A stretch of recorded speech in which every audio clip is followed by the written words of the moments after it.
Mtazamaji wa Chemba Talk Show, leo hii naenda kujibu maswali mengi ya wale ambao wanaifuatilia peji hii.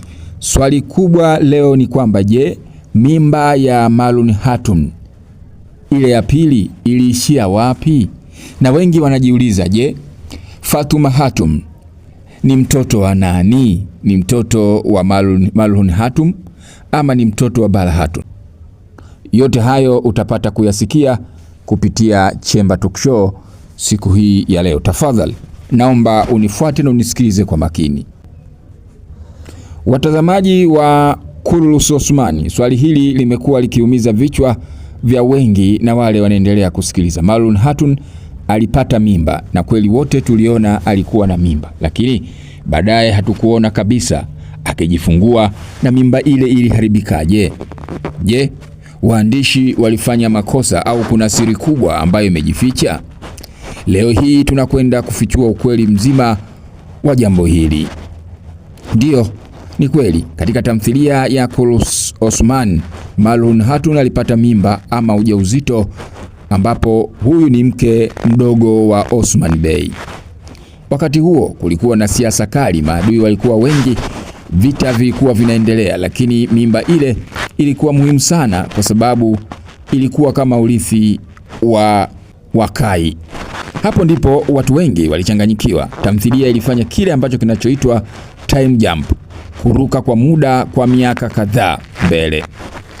Badala ya kuonyesha kipindi cha kujifungua na ukuaji wa mtoto akiwa mchanga, ghafla tunaletewa kijana tayari wamekuwa wakubwa na aliyekuwa tumboni hatujui ni nani.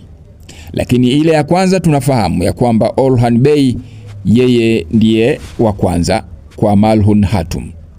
Na ndio maana hatukuona sini ya kujifungua kwa sababu hadithi iliruka moja kwa moja hadi kipindi ambacho Orhan tayari amekuwa. Sasa kihistoria, Orhan ndiye alikuja kuwa kiongozi mkubwa baada ya baba yake ambaye alirithi uongozi kutoka kwa Osman na akaendeleza upanuzi wa dola ya Ottomani kwa nguvu kubwa sana. Hivyo mimba ya Marlon haikupotea, haikuharibika, haikufutwa, iliishia kuzaliwa kwa Orhan Bey, lakini tamthilia haikuonyesha hatua hizo zote. Ikumbuka kwamba hii ni historia ambayo inaoneshwa ilikuwa huko zamani. Sasa ile mimba ya pili iliishia wapi? Swali linasalia pale pale. Je, mimba ya pili iliishia wapi? Na ndio maana siku moja nikazungumza hapa ya kwamba huenda Marlon Hatun akarejea tena mara baada ya kutoonekana kwa muda mrefu katika sini zinazokuja. Maana yake kuna swali ya kwamba je, ile mimba iliishia wapi? Mtoto yuko wapi? Yeye mwenyewe yuko wapi? Hapo sasa ndipo ambapo kila mmoja anataka jibu lake. Sasa tuanze kujibu hili. Kwenye tamthilia hii swala la mimba ya pili limewachanganya na limetuchanganya kweli kweli. Marlon tayari alikuwa na mtoto mmoja ambaye ni Orhan Bey, baadaye ikaonyeshwa kuwa alipata mimba tena. Tamthilia haikutuonyesha wazi mtoto wa pili alizaliwa wala hakukutajwa rasmi kama alizaliwa wapi au la. Hakukuwa na sini ya kujifungua wala mtoto mwingine kuonekana alilelewa kambini au kasilini baada ya mabadiliko ya muda, yani time jump. Kwenye movie, watu wa movie wanafahamu time jump. Tunaona Orhan akiwa mkubwa, lakini mtoto mwingine wa Marlon Hatun hakuonyeshwa kihistoria. Kwa mujibu wa historia halisi ya Osman, alikuwa na watoto kadhaa, lakini katika tamthilia waandishi waliamua kumlenga zaidi Orhan Bey kama mrithi na muhimu wa tamthilia hii. Hitimisho kwa watazamaji, inaonekana ile mimba ya pili ama ilisimamishwa kimya kimya kwenye storyline, ama mwandishi waliamua kutoiendeleza baada ya mabadiliko ya msimu, ndio maana haikupewa majibu ya wazi. Ndugu zangu, naomba niwaambie jambo. Sisi waandishi wa tamthilia kuna namna tunaangalia na msimu uliopo. Kama msimu huu tunahitaji tubadilishe scene moja kwa moja, ile scene tunawekea jump time, tunaiua kwa aina yake, lakini baadaye kwenye kuua ile scene inawezekana tukaiua tukaiacha moja kwa moja ama tukaiendeleza. Kwa hiyo huenda jibu la swali hili tukaliona baadaye mtoto wa Marlon Hatun tukamwona huko baadaye mbele ya safari. lakini kwa sasa ile mimba ya pili mtoto wake hajulikani alipo. Sasa kuna mtazamaji wangu mmoja ambaye anaitwa Ray Kidonti. Yeye aliniuliza swali hili kwamba Fatuma Hatun ni mtoto wa nani? Jibu lake, na kwa wote ambao mnaendelea kutusikiliza na kututazama kupitia hapa Chemba Talk Show, katika utamaduni wa Kituruki wa zamani, enzi hizo za dola ya Ottoman, watoto waliweza kumuita mke mwingine wa baba, yani wanamuita mama yao kama ishara ya heshima, hata kama sio mama yao mzazi. Na hivi ndivyo ambavyo ilivyotokea kwa Malun Hatun, mke wa Osman Bey. Fatuma alikulia katika mazingira ambayo Malun pia alikuwa sehemu ya familia, na pia kumuita mama ilikuwa jambo la kawaida. Haikumaanisha ndiye mama aliyemzaa kihistoria, lakini Osman Gaz alikuwa na watoto wake wawili wakuu, yani Bala pamoja na Malhun, na watoto hao waliishi pamoja ndani ya familia ya kifalme. Kwa hiyo jibu sahihi kabisa ni kwamba Fatuma Hatun ni mtoto wa Bala Hatun. Malun Hatun ni mama wa kambo, yani step mother.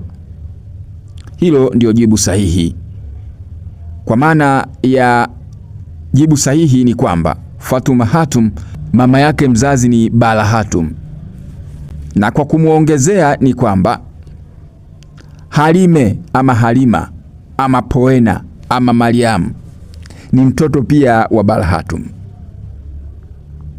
Tutakuja kueleza vizuri hapa namna gani ambavyo ilivyokuwa, lakini hili swali la Fatuma ndio ambalo limekuja kugonga nyoyo za watu, kuweza kuuliza nini mama yake ni nani, mbona hawaelewi. Sasa mama yake mzazi ni Bala Hatun katika tamthilia hii inavyoonesha.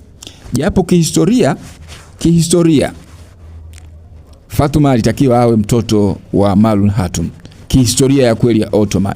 Sasa mwandishi ameweza kuona abadilishe namna hiyo kwa kunogesha hii movie, na ndio maana wakati inaonekana kwenye tamthilia episodi ya 171 inaonekana Bala Hatun alifariki kwa kuunguzwa na Begum, Fatuma alilia sana. Yule ni mama yake katika tamthilia hii. Asanteni sana ndugu zanguni, natamani niweze kupata kila mmoja anaitamani kuweza kuingiza sauti aniambie, ama kama email yangu anayo basi anitumie huko, aniambie anahitaji kuingiza sauti ama kuweza kufanya narration. Mimi nitamtumia clip, nitamtumia ujumbe, atausoma na hatimaye tutauweka humu. Hii ni Chemba Talk Show, nami ni Amini Nyaungo. Tuendelee kutazama, tuendelee kusikilizana, tuendelee kulike na kusubscribe ili mambo yote yaende. Hujuwezi kujua fursa unaipata wapi. Kwa hiyo basi ingia inbox, ama kama email yangu unayo, ingia kwenye email yangu ama Facebook yangu, andika Amini Amali Nyaungo, njoo inbox, niambie mimi nahitaji pia kuingiza sauti. Basi nitakutumia tu script, utaingiza sauti. Baada ya kuingiza sauti, mimi nitakuja kuchanganya picha na hatimaye tunaiweka hapa. Na usiache kujitaja jina huko mwisho kwa ajili ya acknowledge, kwa ajili ya credit. Asanteni sana. Kiraka chenu hapa. Chao.